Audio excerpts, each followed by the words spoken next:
Hello students, मैं धीरज कुमार। आज आप लोगों का जो है सेट 2 को डिस्कस करेंगे। जो भी बोर्ड पैटर्न्स का इंपॉर्टेंट क्वेश्चंस है उसको हम लोग डिस्कस करेंगे। पिछले वीडियो में हम लोग 50 क्वेश्चंस का इंपॉर्टेंट क्वेश्चंस देख चुके थे, सेट जो था, और आज हम लोगों को जो पढ़ना है वो सेट 2 है और इसमें हम लोग पेज नंबर 23 से 26 तक डिस्कस करेंगे। हो सकता है कुछ क्वेश्चंस का आंसर वहां पर मिसप्रिंट हो गया है, उसको हम लोग सही भी इसमें करवाएंगे। तो सबसे पहले क्वेश्चंस देखते हुए हम लोग आगे की ओर बढ़ते हैं। पहला क्वेश्चंस कह रहा है कॉपर टी का कार्य क्या है। कॉपर टी के फंक्शंस के बारे में पूछ रहा है। तो सबसे पहले यहां पर हमको समझना है कि कॉपर टी जो है वो बर्थ कंट्रोल करने का मेथड है। तो यहां पर सबसे पहले ये किस तरह से बर्थ कंट्रोल करता है, इसमें पहला ऑप्शन है युग्मनज निर्माण को रोकना, बी ऑप्शन है गर्भ धारण को रोकता है, सी है निषेचन को रोकता है और डी है उत्परिवर्तन की जांच करना। तो कॉपर टी का कार्य है निषेचन को रोकना। तो पहला का आंसर सी जाएगा, निषेचन को रोकना। चलिए हम लोग आगे की ओर चलते हैं और दूसरा क्वेश्चन है जननांग मस्सा निम्नांकित में से किसके द्वारा फैलता है। ये जननांग मस्सा जो है वो STD है, सेक्सुअली ट्रांसमिटेड डिजीज है, और पूछ रहा है ये किसके द्वारा फैलता है। पहला है हेपेटाइटिस ए, बी ऑप्शन है हर्पिस विषाणु, सी है ट्राइकोमोनास और डी है पेपेलोमा विषाणु। तो इसका जो सही आंसर है वो है पेपेलोमा विषाणु। 2 का आंसर डी होगा। तीसरे नंबर के क्वेश्चंस पर हम लोग आ चुके हैं और कह रहा है इसमें DNA पुनर्योगज तकनीक उपयोग करता है। मतलब जो रिकॉम्बिनेंट DNA हम लोगों को बनाना है, DNA पुनर्योगज जो है तकनीक उपयोग करता है। पहला है क्लोनिंग संवाहक का, क्या क्या चीज हम लोग यूज करते हैं रिकॉम्बिनेंट DNA को बनाने के लिए, ये पूछ रहा है इसमें। तो पहला कह रहा है क्लोनिंग संवाहक का, तो चाहिए। उसके बाद है प्रतिबंधन एंडोन्यूक्लिएज का और DNA लाइगेज का। सी कह रहा है जेल वैद्युत कण संचलन का और डी है इनमें से सभी। तो आपको रिकॉम्बिनेंट DNA बनाने के लिए इन सभी चीजों की जरूरत है और आंसर जाएगा डी। चलिए हम लोग नेक्स्ट अब लोग क्वेश्चन नंबर 4 को देखेंगे। कह रहा है आनुवांशिकतः अभियांत्रिक जीवाणुओं के किसके उत्पाद के लिए संयोजित किया जाता है। इसमें से किसको हम लोग जो है आनुवांशिक अभियांत्रिक के द्वारा बनाते हैं।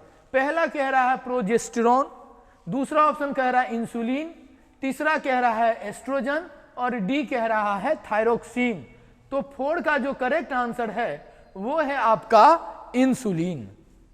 अब हम लोग आगे चलेंगे और क्वेश्चन नंबर 5 को देखेंगे। कह रहा है कौन सा संवाहक DNA के छोटे खंड का क्लोनिंग कर सकता है। इसमें से कौन सा संवाहक है जो DNA के छोटे कण का क्लोनिंग कर सकता है। पहला ऑप्शन कह रहा है कॉस्मिड, दूसरा कह रहा है बैक BAC, सी है प्लाज्मिड और डी कह रहा है YAC YAC। तो सबसे पहले हम लोगों को देखना है यहां पर कौन सा संवाहक DNA के छोटे खंड को क्लोनिंग कर सकता है। तो इसका जो सही आंसर है वो है आपका सी प्लाज्मिड। यहां पर BAC का मतलब है बैक्टीरियल आर्टिफिशियल क्रोमोजोम, यहां YAC का मतलब है ईस्ट आर्टिफिशियल क्रोमोजोम। ये भी एग्जाम में आ सकता है, इसको देख लीजिएगा। आगे की ओर अगर हम लोग चले तो कह रहा है निम्नांकित में से कौन सा प्रतिबंधन एंजाइम ब्लंट सिरा उत्पादित करता है। इसमें से कौन सा प्रतिबंधन एंजाइम जो ब्लंट सिरा उत्पादित करता है। पहला ऑप्शन है साई फर्स्ट, दूसरा कह रहा है इको R5, हिंद थर्ड और एक्स हो फर्स्ट। तो इसमें से जो प्रतिबंधन एंजाइम जो ब्लंट सिरा उत्पादित करेगा वो है इको R5। ये आंसर सही है। 6 का आंसर जो है वो बी है। चलिए अब हम लोग नेक्स्ट क्वेश्चंस देखेंगे और है ये आपका 7। निम्नांकित में से कौन सा जैव विविधता के स्वस्थानीय संरक्षण का तरीका नहीं है। इसमें से कह रहा है कि कौन सा इसमें से स्वस्थान मतलब उसी की जगह पर उसको रखना, संरक्षण करना ही स्वस्थान कहलाता है। तो पहला ऑप्शन है वनस्पतिक उद्यान है। उसके बाद आगे चलेंगे तो कह रहा है सुरक्षित जैव मंडल है। सी में कह रहा है पवित्र उपवन है और डी में कह रहा है वन्य जीव अभ्यारण्य। तो आपको मालूम है कि वनस्पतिक उद्यान जो है वो आपका इसमें से स्वस्थान संरक्षण का तरीका नहीं है। आंसर जाएगा ए। क्वेश्चंस फिर हम लोग आगे की ओर चलेंगे और इसके ऑप्शंस में मिसप्रिंट हो गया है आंसर, उसको सही कर लीजिएगा। कह रहा है एजोला सहजीवी संबंध बनाता है एजोस्पाइरिलम के साथ, एनाबेना के साथ, राइजोबियम के साथ और नोस्टॉक के साथ। तो एजोला जो सहजीवी संबंध बनाता है वो एनाबेना के साथ बनाता है और एनाबेना जो है ये करेक्ट आंसर है। आगे चलेंगे और हम लोग देखेंगे, कह रहा है इसमें टेप्टल कोशिका दर्शाती है। टेप्टल कोशिका जो है क्या दर्शाती है इसमें से? तो पहला ऑप्शन है समसूत्री कोशिका विभाजन, अर्धसूत्री कोशिका विभाजन,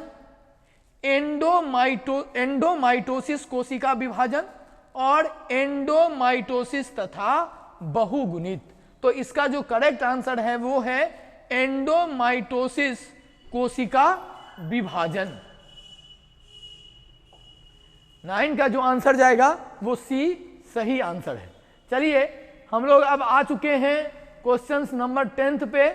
कह रहा है गुरु बीजाणु मातृ कोशिका से क्या बनता है? गुरु बीजाणु है ना, मेगा स्पोर मदर सेल। गुरु बीजाणु मातृ कोशिका से क्या बनता है?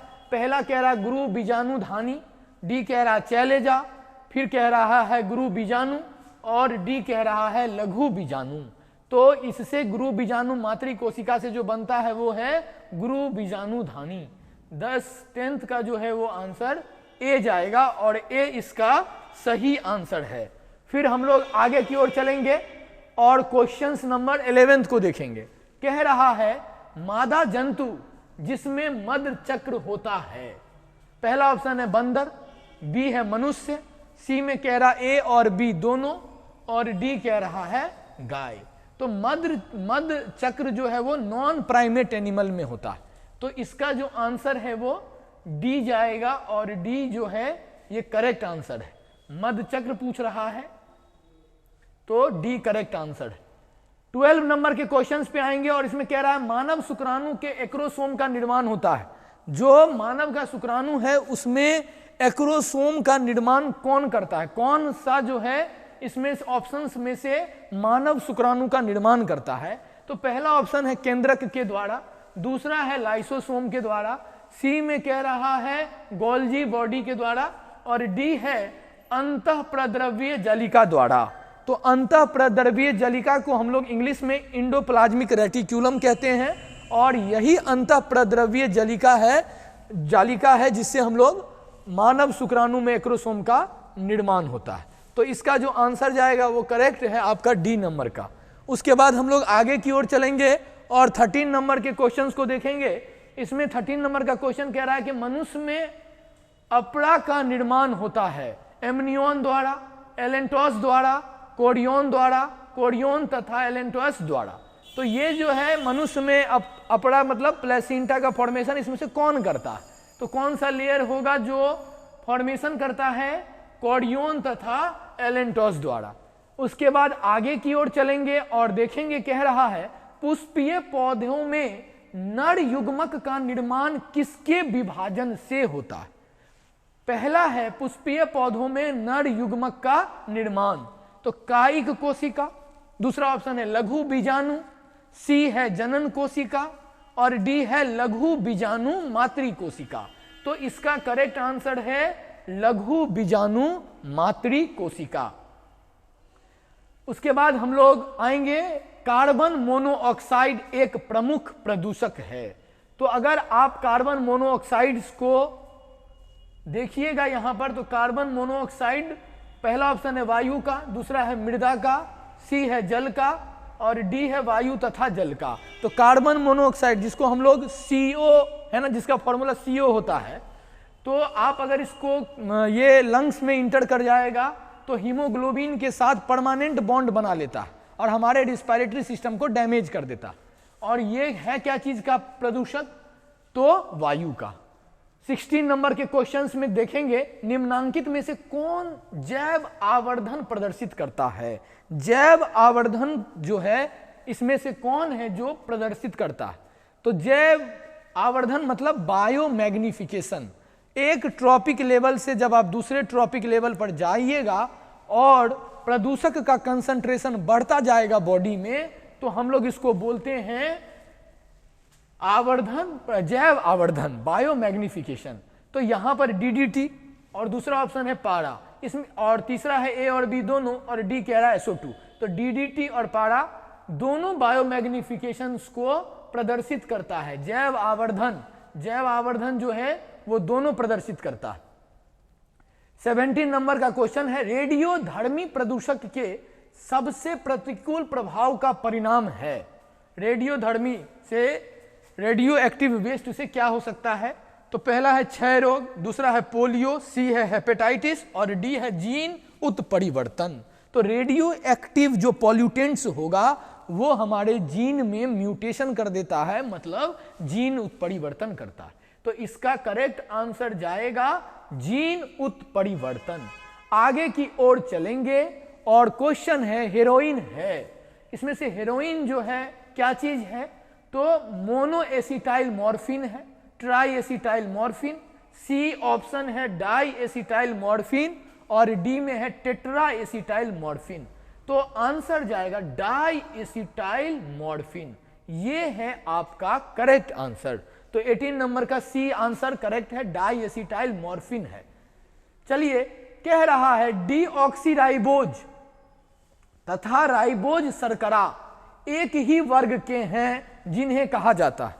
तो ये जो आपको लिखा है डीऑक्सीराइबोज तथा राइबोज, तो डीएनए में जो शुगर पाया जाता है वो डीऑक्सीराइबोज होता है, ठीक है ना, और आरएनए में जो शर्करा पाया जाता है वो राइबोज होता है। लेकिन दोनों एक ही ग्रुप से आता है और उस ग्रुप का हमको नाम बताना है। तो इसमें पहला ऑप्शन है ट्रायोस, बी है पेंटोस, हेक्सोज और हेप्टोज। तो डीऑक्सीराइबोज और राइबोज पेंटोज ग्रुप से आता है। तो करेक्ट आंसर होगा 19 का B. This is the correct answer. चलिए अब हम लोग आगे की ओर चलेंगे और 20 नंबर के क्वेश्चंस को देखेंगे। डीएनए के न्यूक्लियोटाइड की व्यवस्था को किसके द्वारा देखा जा सकता है? डीएनए के न्यूक्लियोटाइड की व्यवस्था को हम लोग किससे देख सकते हैं? पहला ऑप्शन है इलेक्ट्रॉन माइक्रोस्कोप, बी है एक्सरे क्रिस्टोग्राफी, सी है प्रकाश माइक्रोस्कोप के द्वारा और डी है अल्ट्रासेंट्रीफ्यूज के द्वारा। तो हम लोग एक्सरे क्रिस्टलोग्राफी से डीएनए के स्ट्रक्चर्स को देख सकते हैं। तो करेक्ट आंसर जाएगा एक्सरे क्रिस्टलोग्राफी। ये इसका करेक्ट आंसर है। आगे की ओर चलेंगे तो जब डीएनए के एक विलगन टुकड़े को 80 to 90 डिग्री सेल्सियस पर रखा जाता है तब क्या होगा? अगर हम डीएनए के किसी टुकड़े को 82 से 90 डिग्री सेल्सियस पर रखेंगे तो क्या होगा? कह रहा है इस पर कोई प्रभाव नहीं पड़ेगा, इसका विकुंडलन हो जाता है, यह 10 लाख टुकड़ों में विभाजित हो जाता है, यह आरएनए में बदल जाता है। तो अगर आप हाई टेम्परेचर्स पर डीएनए को रखिएगा तो डीएनए में जो है वो विकुंडलन हो जाएगा, वो जो डबल हेलिक्स में मुड़ा रहता है वो अलग अलग हो जाएगा और इसका आंसर जाएगा इसका विकुंडलन। 22 पर चलेंगे और कह रहा है जब जायांग में स्त्री केसर एक दूसरे से जुड़े रहते हैं तो कहा जाता है। जब जायांग में स्त्री केसर एक दूसरे से जुड़े रहेंगे तो क्या कहा जाएगा? पहला है वियुक्तांडपी, दूसरा है युक्तांडपी, सी है एकांडपी और बहुअंडपी। तो एक साथ अगर ज्वाइंट हो जाए, अगर अलग अलग होता तो हम उसको वियुक्तांडपी बोलते, सिंगल होता तो एकांडपी बोलते हैं कि नहीं। बहुत सारा है लेकिन इसमें जुड़ा हुआ की बात नहीं कर रही है तो बहुअंडपी होगा, लेकिन अगर जुड़ा हुआ पूछ रहा है तो आंसर युक्तांडपी होगा। इसको हम लोग देखें। 23 क्वेश्चंस में चलेंगे। मनुष्य में दाद की बीमारी जीवाणु द्वारा, कवक द्वारा, विषाणु द्वारा और कृमि द्वारा। तो मनुष्य में जो दांत की बीमारी है वो कवक के द्वारा होती है। 23 का जो आंसर है वो बी सही आंसर है, दांत की बीमारी कवक के द्वारा। 24 में है एड्स विषाणु का अनुवांशिक पदार्थ है। एड्स विषाणु का जो जेनेटिक मटेरियल है, अनुवांशिक पदार्थ है, वो कैसा है? पहला कह रहा है 1 कुंडलिनी डीएनए है कि नहीं, दूसरा कह रहा है 1 कुंडलिनी आरएनए, सी कह रहा है 2 कुंडलिनी डीएनए और डी कह रहा है 2 कुंडलिनी आरएनए। तो इसका भी आंसर जो है आप अपने गेस पेपर में सही कर लीजिएगा। वहां पर 2 कुंडलिनी डीएनए दे दिया गया है, इसका करेक्ट आंसर 1 कुंडलिनी आरएनए होगा। 24 का बी जो है वो करेक्ट आंसर है। चलिए 25 में चलेंगे और कह रहा है निम्न में से कौन सा नाइट्रोजन स्थिरीकरण करता है? इसमें से नाइट्रोजन का फिक्सेशन कौन करता है? राइजोबियम, स्यूडोमोनास, ए और बी दोनों, ईस्ट। तो आपको सही आंसर है राइजोबियम, ये नाइट्रोजन का फिक्सेशन करता है। आगे की ओर चलेंगे, कह रहा फ्रैंकिया है क्या?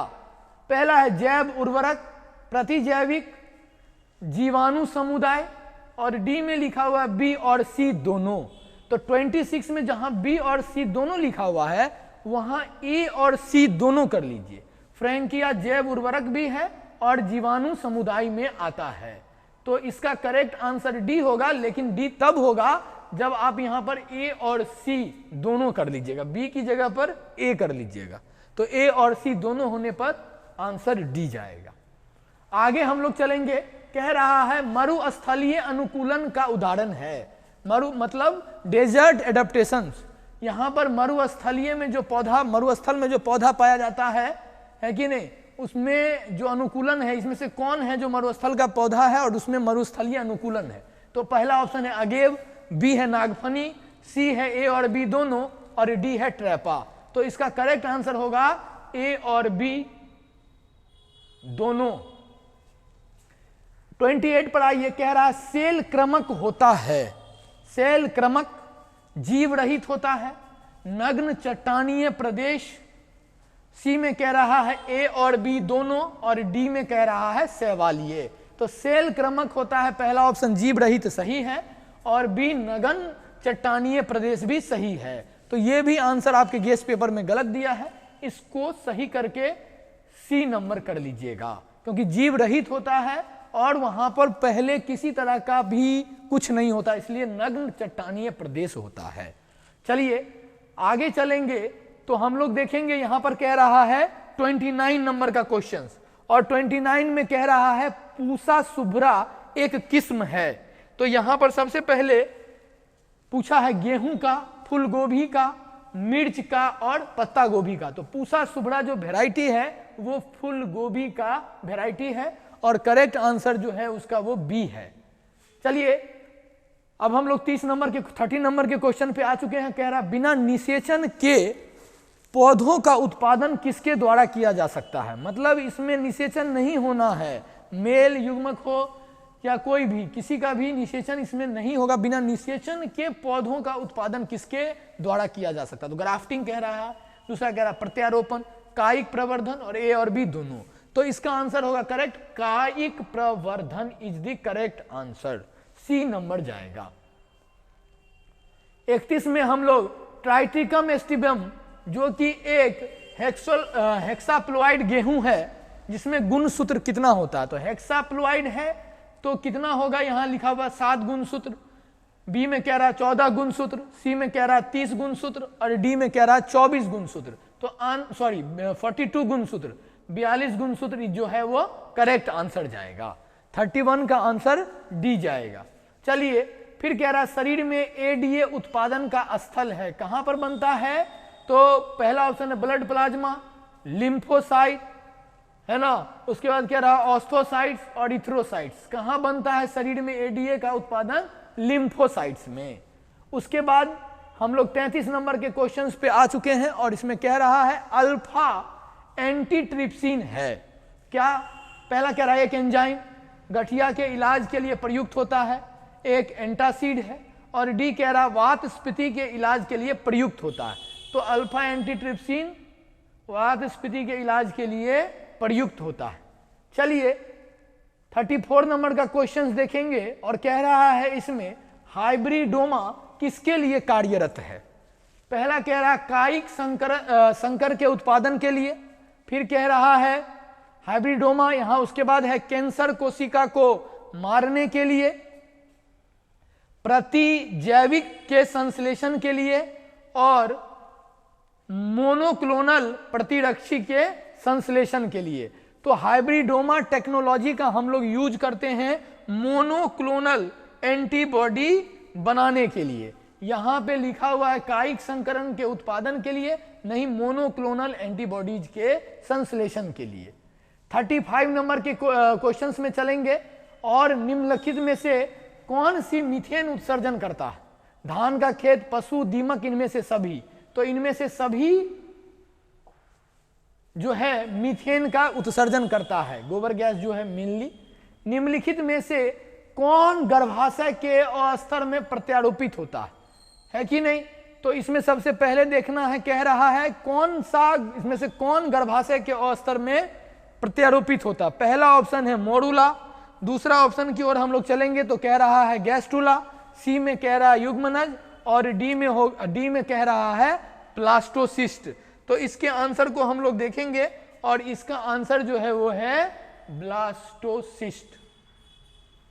तो 36 का जो आंसर जाएगा वो आपका डी जो है वो करेक्ट आंसर है, ब्लास्टोसिस्ट। उसके बाद कह रहा है मानव भ्रूण संरक्षित रहता है। कह रहा है मानव भ्रूण कहां पर संरक्षित रहता है। एलेंटॉयस में, एमनियोटिक गुहा में, फुफस गुहा में और पेरिटोनियल गुहा में। तो 37 का करेक्ट आंसर है बी, एमनियोटिक गुहा में। उसके बाद हम लोग 38 पर चलेंगे और मनुष्य के विकास की आयु किसके द्वारा मापी जाती है। यह भी आपके पेपर में गलत आंसर दिया है, इसको सही कर दीजिएगा। पहला ऑप्शन कह रहा है पराबैंगनी विकिरण द्वारा, फिर कह रहा है कार्बन दिनांक या कार्बन डेटिंग के द्वारा, सी में कह रहा है रासायनिक अभिक्रिया द्वारा और डी में कह रहा है रेडियोधर्मी दिनांक या रेडियोधर्मी डेटिंग के द्वारा। तो हम लोग जो मनुष्य के विकास की आयु को जो नापेंगे वो कार्बन डेटिंग से नापेंगे और बी इसका करेक्ट आंसर होगा। जो आंसर बता रहे हैं वो करेक्ट है और उसी को सही मानना है। 39 में हम लोग चलेंगे, कह रहा है डायनासोर है जीवित सरीसृप, विलुप्त सरीसृप, आदिम सरीसृप और विलुप्त उभयचर। तो ये है डायनासोर विलुप्त सरीसृप इज दी करेक्ट आंसर।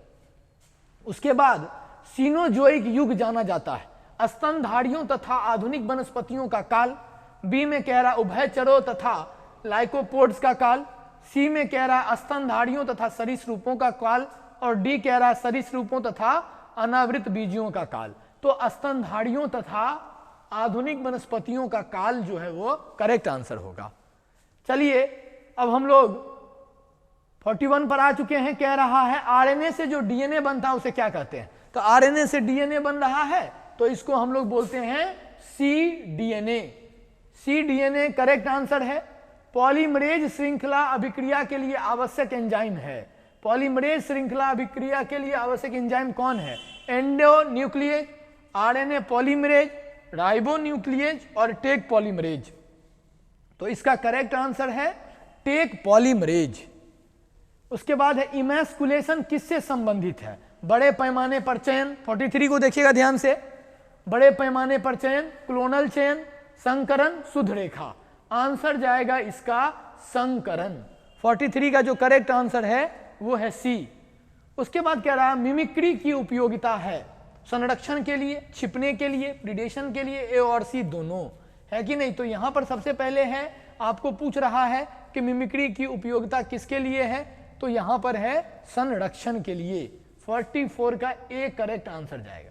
45 में आइए, कवक मूल एक सहजीवी संघ है शैवाल तथा पौधों की जड़ों के बीच, कवक तथा पौधों के जड़ों के बीच, शैवाल तथा कवक के बीच, जीवाणु तथा विषाणु के बीच।